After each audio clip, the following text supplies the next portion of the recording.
Selamat sejahtera saya ucapkan kepada guru mata pelajaran sejarah saya, yaitu Puan Hapsa.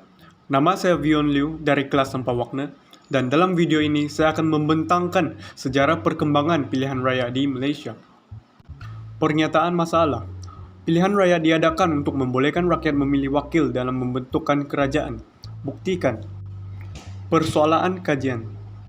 Persoalan kajian. Memerihalkan perkembangan pilihan raya pertama di negara kita. Menjelaskan proses kempen pilihan raya Majelis Perundangan Persekutuan 1955 dilaksanakan. Menjelaskan pilihan raya awal di Sarawak dan Sabah. Menjelaskan isu pilihan raya di Malaysia pada hari ini. Uraikan kepentingan proses pilihan raya yang tulus dan adil. Objektif kajian. Saya dapat memahami sejarah awal perkembangan pilihan raya di Malaysia. Saya dapat mengetahui proses pilihan raya umum pertama di Persekutuan Tanah Melayu, yaitu pilihan raya Majlis Perundangan Persekutuan 1955. Saya juga dapat mengenali pilihan raya awal di Sarawak dan Sabah. Saya dapat menyenaraikan isu dan masalah dalam proses pilihan raya di Malaysia. Saya juga dapat mengenal pasti kepentingan pilihan raya sebagai sebuah negara yang mengamalkan demokrasi. Kaedah kajian. Berikut merupakan 4 kaedah kajian yang saya gunakan untuk menyiapkan tugasan ini. Laporan kajian. Memerihalkan perkembangan pilihan raya pertama di negara kita. Pilihan raya merupakan asas berkerajaan sendiri. Dan hal ini memberi peluang kepada rakyat untuk memilih wakil atau parti yang bakal akan mentadbir negara. Pilihan raya diadakan bermula dari peringkat Majlis Perbandaran, diikuti peringkat negeri, dan seterusnya pilihan raya Majlis Perundangan Persekutuan 1955. Pilihan raya diadakan selaras dengan peruntukan dalam Perjanjian Persekutuan Tanah Melayu 1948. Sebuah jawatan kuasa pilihan raya bagi Majlis Mesyuarat Perundangan dibentuk oleh Kerajaan Persekutuan untuk mengkaji dan membuat cadangan tentang perkara tersebut. Ordinan pilihan raya pihak berkuasa tempatan turut diwujudkan pada tahun 1950 yang memberikan kuasa kepada majlis tempatan untuk mengadakan pilihan raya. Pilihan raya Perbandaran George Town merupakan pilihan raya majlis perbandaran yang pertama di Pulau Pinang. Pilihan raya ini diadakan untuk mengganti Gubernur Negeri-Negeri Selat memilih 9 orang ahli Pesuruhjaya Perbandaran George Town. Hari pendaftaran pemilihan diadakan selama 6 minggu, mulai 17 Mei 1951 hingga 30 Jun 1951. Antara parti yang bertanding dalam pilihan raya Perbandaran George Town ini ialah Parti Radikal, Parti Buruh, UMNO, dan Parti Bebas. Pilihan raya Majlis Perbandaran Kuala Lumpur diadakan pada Februari 1952 untuk merebut 12 kerusi Majlis Perbandaran Kuala Lumpur bagi kawasan Sentul, Bangsar, Imbi, dan Petaling Jaya. UMNO bahagian Kuala Lumpur dan MCA Persatuan Cina Malaysia bahagian Selangor mengadakan kerjasama dan bergabung, dan gabungan ini juga dikenali sebagai perikatan. Pilihan raya Majlis Perbandaran seterusnya diadakan di Johor Bahru, Ipoh, Alor Setar, Melaka, dan Seremban. Kerjasama UMNO dan MCA ini mendapat kemenangan pada kerusi Majlis Perbandaran yang dipertandingkan. Berikut merupakan senarai parti yang terlibat dalam pilihan raya ini. Pilihan raya peringkat negeri pada tahun 1954 diadakan. Perikatan UMNO dan MCA telah memenangi 226 kursi daripada 268 kursi negeri yang dipertandingkan. Hal ini menunjukkan penerimaan masyarakat terhadap kerjasama antar kaum dalam politik negara kita pada masa itu. Pilihan raya umum pertama diadakan bagi merintis jalan ke arah kemerdekaan.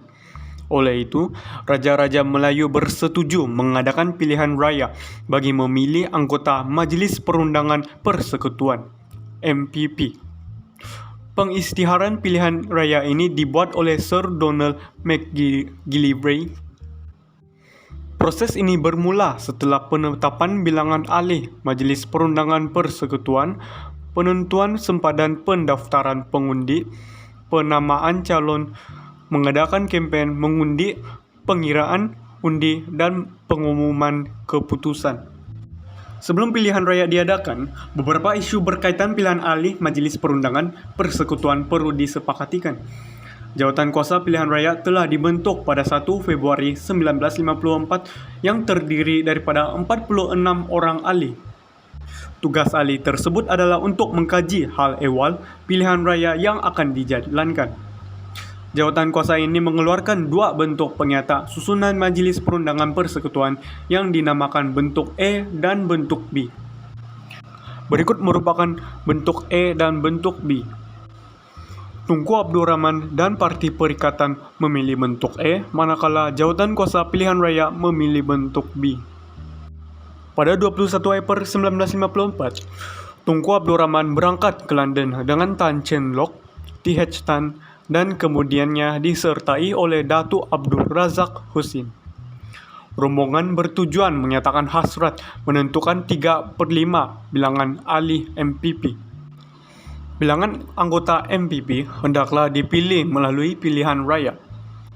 Di London, dengan bantuan Lord Ockmore, Tunku Abdul Rahman berjaya bertemu dengan ahli parlimen daripada Parti Buruh British, Parti Konservatif, dan Parti Liberal.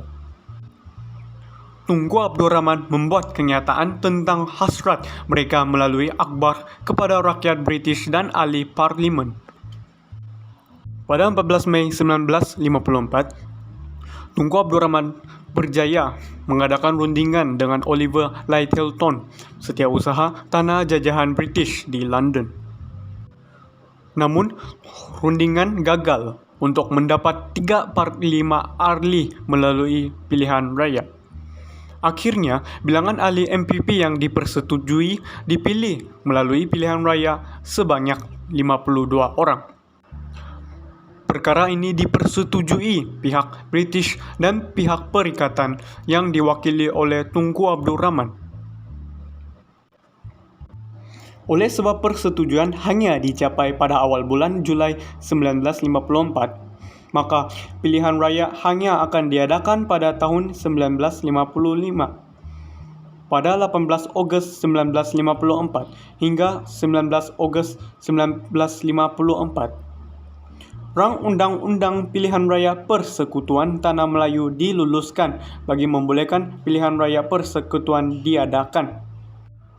Proses pilihan raya Majelis Perundangan Persekutuan, Suruhanjaya penentuan sempadan kawasan ditubuhkan dan berjaya membentuk 52 kawasan pilihan raya pada 26 April 1954. Rang Undang-Undang diluluskan bagi membolehkan pilihan raya diadakan pada Ogos 1954.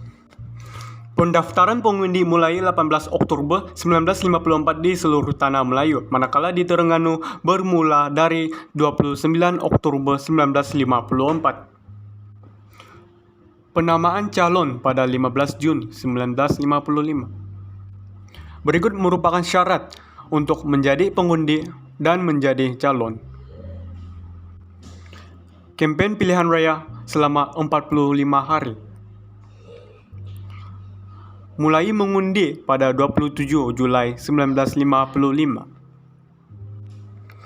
Peti undi dibawa ke pusat pengiraan undi dan proses pengiraan undi dilakukan. Dan akhirnya pengumuman keputusan. Berikut merupakan data-data.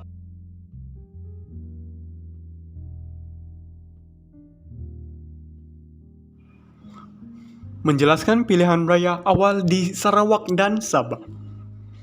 Pilihan raya awal di Sarawak. Pilihan raya tempatan pertama diadakan pada tahun 1956 untuk persediaan awal ke arah berkerajaan sendiri.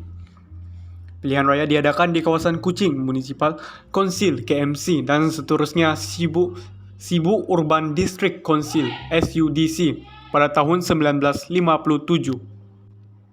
Kuching dibahagikan kepada 9 kawasan ward dan Sibu juga dibahagikan kepada 9 kawasan. Selepas pilihan raya, Presiden pertama KMC ialah William Tan, timbalannya Ong Ki Hui. Manakala Presiden pertama SUDC ialah Ting Chu Huat dan timbalannya John Lo Ling Chong. Pilihan raya ini disambut baik oleh rakyat pelbagai kaum kerana mereka boleh memilih wakil dalam kerajaan. Pilihan raya awal di Sabah. Pilihan raya kerajaan tempatan yang pertama diadakan pada 16 Disember 1962 di bawah Local Government Election Ordinance untuk 118 kawasan ward di pihak berkuasa tempatan. Setiausaha kolonial bagi kerajaan tempatan selaku penguasa pilihan raya bertanggungjawab menjalankan pilihan raya tersebut. Seramai 202 calon bertanding bagi 118 kawasan.